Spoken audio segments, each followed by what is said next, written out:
Question number 21 आपका इस प्रकार से है। एक नदी के किनारे सड़क थी। दो मित्र घूमने निकले तथा स्थान ए से चलकर बी पर स्थित मंदिर तक जाकर वापस ए पर लौटे। एक 12 किलोमीटर प्रति घंटे की चाल से साइकिल पर जाता है तथा दूसरा 10 किलोमीटर प्रति घंटे की चाल से एक नाव पर जाता है। यदि नदी का बहाव 4 किलोमीटर प्रति घंटे हो तो दोनों मित्रों में से कौन पहले ए पर लौटेगा, यह आपको बताना है। तो ध्यान से इस क्वेश्चन को समझिएगा। क्वेश्चन में ऐसा बोला गया है कि दो मित्र हैं जो बिंदु ए से चलकर बिंदु बी पर जाते हैं। एक मित्र साइकिल द्वारा 12 किलोमीटर प्रति घंटे की चाल से बिंदु ए से बिंदु बी तक जाता है तथा फिर बिंदु बी से ए पर आता है, और जो दूसरा मित्र है नाव द्वारा 10 किलोमीटर प्रति घंटे की चाल से बिंदु ए से बिंदु बी पर जाता है और फिर बिंदु बी से बिंदु ए पर आता है। आपको बताना है दोनों मित्रों में कौन सबसे पहले बिंदु ए पर पहुंचेगा। तो सबसे पहले देखते हैं कि साइकिल द्वारा जाने में पहले मित्र को कितना समय लगेगा। तो लिखेंगे बिंदु ए से बिंदु बी तक जाने तथा बिंदु बी से बिंदु ए तक आने में साइकिल द्वारा लिया गया समय। तो सबसे पहले साइकिल द्वारा लिया गया समय देख लेते हैं। साइकिल द्वारा लिया गया समय, लिया गया समय। तो जो साइकिल द्वारा लिया गया समय क्या होगा, दूरी बटे 4 के बराबर। अब मैं मान लेता हूं कि बिंदु ए से और बिंदु बी के बीच की जो दूरी है वो आपका 10 किलोमीटर है। यह मैंने मान लिया कि बिंदु ए से बिंदु बी के जो बीच की दूरी है वो 10 किलोमीटर है। अब देखिएगा साइकिल द्वारा कितना समय लगेगा। तो समय बराबर साइकिल द्वारा बिंदु ए से बिंदु बी तक जाने तथा बिंदु बी से बिंदु ए तक आने में टोटल दूरी बटे टोटल चार्ज। तो यहाँ पर टोटल दूरी कितना होगा, ए से बी तक जाने में 1 किलोमीटर दूरी और बिंदु बी से ए तक जाने में 1 किलोमीटर दूरी, यानी टोटल दूरी आपका 2x हो जाएगा। और चाल कितनी है साइकिल की, 12 किलोमीटर प्रति आवर। तो ये आपका घंटे में आ गया। इस तरीके से साइकिल द्वारा जो लिया गया समय है वो 2x बटे 12 घंटा। तो 2 से काट दीजिए तो कितना आ जाएगा, आपको मिल जाएगा x बटे 6। ये तो आपने निकाल लिया साइकिल द्वारा लिया गया समय बिंदु ए से बिंदु बी तक जाने तथा बिंदु बी से बिंदु ए तक आने में। अब आपको निकालना है नाव द्वारा लिया गया समय। तो नाव द्वारा लिया गया समय, लिया गया समय। तो नाव द्वारा लिया गया समय क्या होगा, बिंदु ए से बिंदु बी तक जाने में लिया गया समय प्लस बिंदु बी से बिंदु ए तक आने में लिया गया समय। लेकिन कंडीशन ये है कि जो आपकी नाव है नदी के माध्यम से जा रही है, तो जब आपकी नाव धारा के साथ बिंदु ए से बिंदु बी तक जाएगी तो उसमें आपको समय निकालना है। और जब आपकी नाव धारा के विरुद्ध बिंदु बी से बिंदु ए तक आएगी उसमें कितना समय लगेगा, उन दोनों समयों के योग के बराबर नाव द्वारा लिया गया समय बराबर होगा। तो सबसे पहले धारा के बहाव के साथ नाव द्वारा लिया गया समय क्या होगा, दूरी बटे 4 के बराबर। तो जब धारा की दिशा में बिंदु ए से बिंदु बी तक जाएगी तो दूरी तो आपका x ही होगा और चाल क्या होगा, जब धारा की दिशा में आपकी नाव जाएगी तो जो चाल होगा वह नाव की चाल और धारा की चाल के बराबर होगी। जो आपकी नाव की चाल दे रखा है वो आपका 10 है और धारा की चाल आपका है 4 प्लस। ये तो मैंने धारा की दिशा में जाते समय निकाल लिया। अब धारा के विरुद्ध बिंदु बी से ए तक आने में समय निकालिए। तो समय बराबर दूरी बटे 4। तो दूरी तो आपका एक से ही रहने वाला है। अब धारा के विरुद्ध बिंदु बी से बिंदु ए तक आने में चाल क्या होगा, तो दोनों की चालों का अंतर क्यों, क्योंकि जो आपकी नाव है धारा के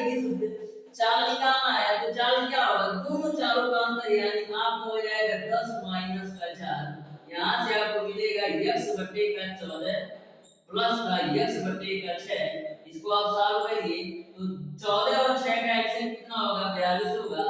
तो 14 3 42 यहाँ पर 3x हो जाएगा और 6 7 42 यहाँ पर आपको आ जाएगा 7x, यानी 10x बटे का 42। इसको आप काटिए तो 5 और 21, यानी आपको मिलेगा x बटे 21 आवर। तो इस तरीके से जो नाव द्वारा लिया गया समय है x बटे 21 घंटा है और जो साइकिल द्वारा लिया गया समय है x बटे 6 आवर। अब आप बताइए कि कौन कम समय ले रहा है। तो साइकिल द्वारा जो समय है x बटे 6 घंटा है, x बटे 6 को हम लिख सकते हैं 0.16 आवर, 0.16 x आवर।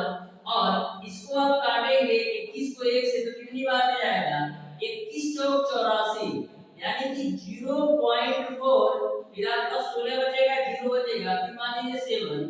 तो ये आपका सॉरी यहाँ पर आपका 5x बटे 21 है ना, तो 5x बटे 21, तो 21 से काटेंगे तो कितनी बार में जाएगा, 21 दूना 42 है कि 0.2, फिर बचेगा आपका 8 0, 21 3 63 x आवर।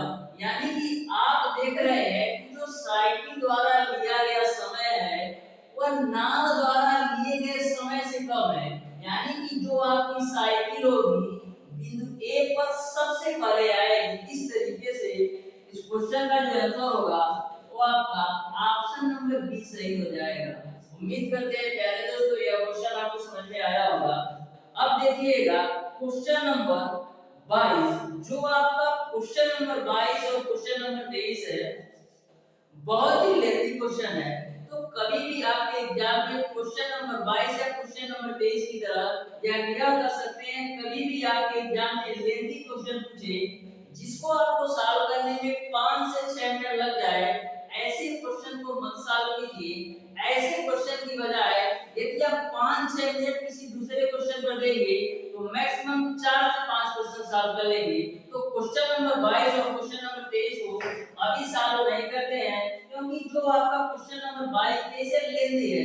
अब देखिएगा क्वेश्चन नंबर 24, तो क्वेश्चन नंबर 24 को ध्यान से पढ़िए और उसको सॉल्व करने का प्रयास कीजिए। क्वेश्चन नंबर 24 आपका इस प्रकार से है, 40 किलोमीटर प्रति घंटे की चाल से चलती रेलगाड़ी अपने समांतर 25 किलोमीटर प्रति घंटे की चाल से चलते हुए एक व्यक्ति को 48 सेकंड में पार करती है, गाड़ी की लंबाई होगी। तो ध्यान से इस क्वेश्चन को समझिएगा।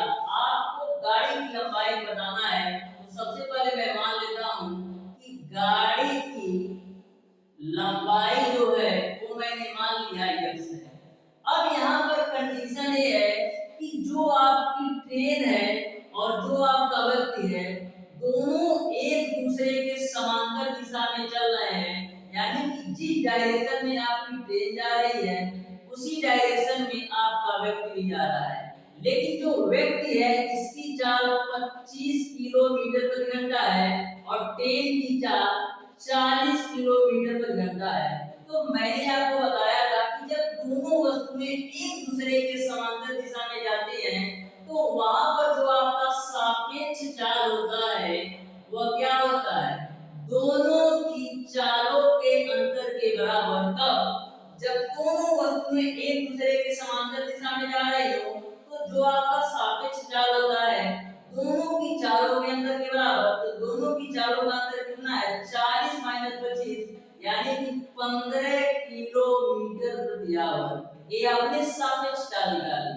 अब आप देख रहे हैं कि जो आपका टाइम दे रखा है वो आपका सेकंड में, यानी 48 सेकंड टाइम दे रखा है।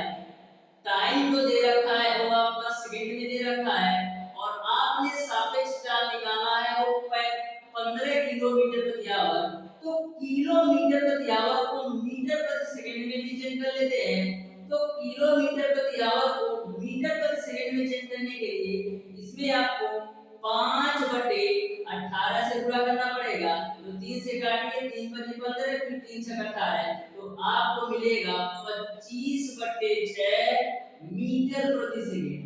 तो यहाँ पर आपने सापेक्ष चाल 25/6 मीटर प्रति सेकंड।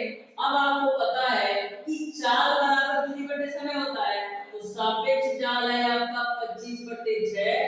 अब दूरी क्या होगी, दूरी केवल और केवल ट्रेन की लंबाई के बराबर, क्योंकि मैंने आपको बताया था कि जब आपकी ट्रेन किसी भी वस्तु को पार करे या किसी भी व्यक्ति को पार करे तो ऐसे कंडीशन में जो कुल दूरी होती है वह केवल और केवल ट्रेन की लंबाई के बराबर होती है, क्योंकि मैंने ट्रेन की लंबाई को माना है 10 और टाइम ले रहा है 48 सेकंड। तो 6 × 48, तो x की वैल्यू कितना मिल जाएगा 25 × 8 यानी कि 200 मीटर। तो इस तरीके से जो ट्रेन की लंबाई आ गई वो आपका 200 मीटर आ गई। इस तरीके से इस क्वेश्चन का जो आंसर होगा वो आपका ऑप्शन नंबर सी सही हो जाएगा। अब देखिएगा क्वेश्चन नंबर 25।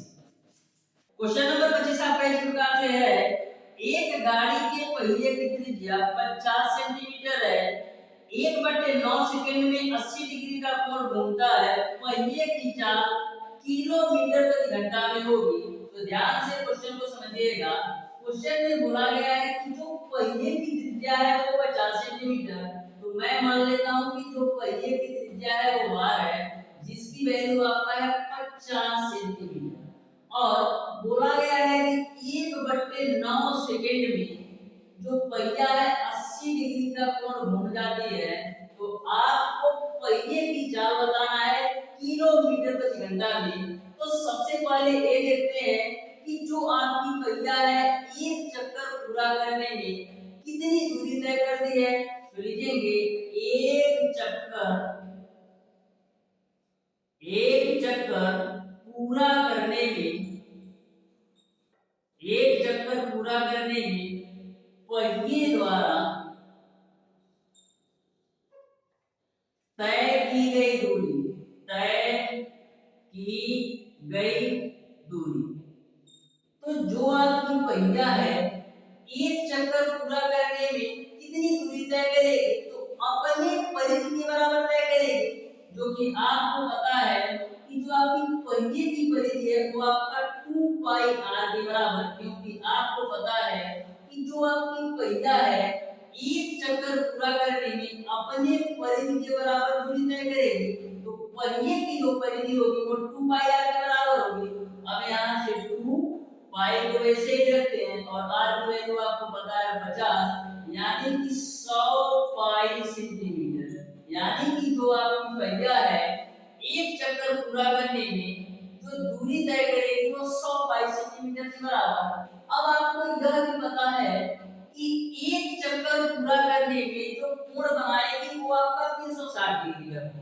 जो आपकी पहिया है एक चक्कर पूरा करने में जो कोण बनाएगी 360 डिग्री का कोण, और यहाँ पर आपको दे रखा है कि 1/9 सेकंड की जो वैल्यू है वो आपका 80 डिग्री के बराबर है।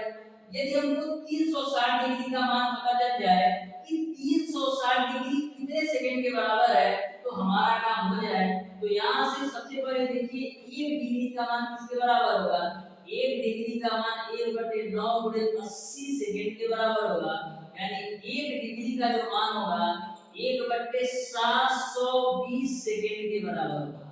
तो हम यदि 360 डिग्री का मान निकाल लें तो हमको पता चल जाएगा कि 360 डिग्री में घूमने में कितना समय लग रहा है, तो वहां से समय मिल जाएगा। तो दोनों तरफ क्या करते हैं 360 से मल्टीप्लाई कर देते हैं, 360 से मल्टीप्लाई कर देंगे तो 0 से 0 और 36 गुना कितना हो जाएगा 72, यानी कि यहाँ से आपको मिलेगा 360 डिग्री बराबर 1/2 सेकंड। तो 360 डिग्री बराबर 1/2 सेकंड।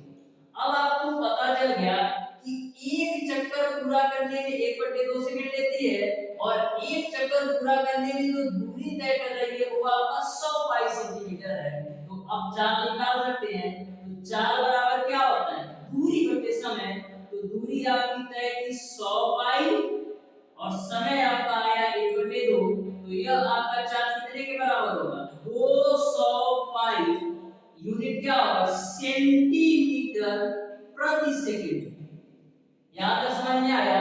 आपने पहिए की चाल निकाली है 200 पाई सेंटीमीटर प्रति सेकंड में, लेकिन आपको जो चाल निकालना है पहिए की वो आपको किलोमीटर प्रति आवर में निकालना है। तो ध्यान से समझिएगा, यहाँ पर आपने स्पीड निकालनी करिए कि 200 पाई सेंटीमीटर प्रति सेकंड में।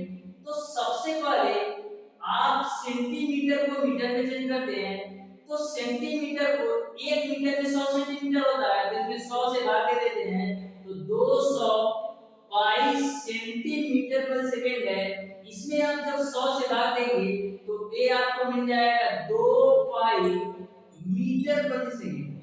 लेकिन आपको ज्ञात करना है किलोमीटर प्रति घंटा में, तो मीटर प्रति सेकंड को किलोमीटर प्रति घंटा में चेंज करने के लिए क्या करेंगे, इसमें हम गुणा कर देंगे 18/5 से, तो हमारी जो चाल आ जाएगी वो आपका किलोमीटर प्रति घंटा में। अब 2 है, पाई की वैल्यू रख दीजिए 22/7 और ये आपका 18/5 है। इसी को आप लोग सॉल्व कर लीजिए, तो 22 घंटा कितना हो जाएगा, 44 गुणे 18 बट्टे का 7 बचे 35। तो यहाँ पर आप काटिए कितना होगा, 35 से 44 को काटते हैं तो 35 से कम 35 बचेगा आपका 9 और 0 तो 35 गुना 70 यानी 1.2। अब 18 का गुणा 1.2 में करिएगा तो अप्रॉक्स पहुंच जाइएगा। 18 गुना 26 को 6, 18 कम 18 तो 20 से 21 यानी 21.6 के समथिंग अबाउट आ रहा है। तो इस तरीके से ऑप्शन को देखते हैं तो आपका 22.6 के रूप में दिया है, यानी कि आप अच्छी तरीके से इसको सॉल्व करेंगे 44 गुणे 18/35 को, तो आपका 22.6 के आसपास आएगा। इस तरीके से इस क्वेश्चन का जो आंसर होगा वो आपका ऑप्शन नंबर डी सही हो जाएगा। अब देखिएगा क्वेश्चन नंबर 26। क्वेश्चन नंबर 26 को आप लोग ध्यान से पढ़िए और इसको सॉल्व करने का प्रयास कीजिए। क्वेश्चन नंबर 26 आपका इस प्रकार से है, एक व्यक्ति एक समान गति से तैरते हुए धारा की दिशा में 5 घंटे में 20 किलोमीटर तथा उतने ही समय में धारा के विपरीत दिशा में 10 किलोमीटर तैर पाता है, तो धारा के बहाव की गति होगी। तो ध्यान से समझिएगा, सबसे पहले मान लेते हैं कि धारा के बहाव की गति, धारा के बहाव की गति मैं मान लेता हूं कि y है, और व्यक्ति की गति मैं मान लेता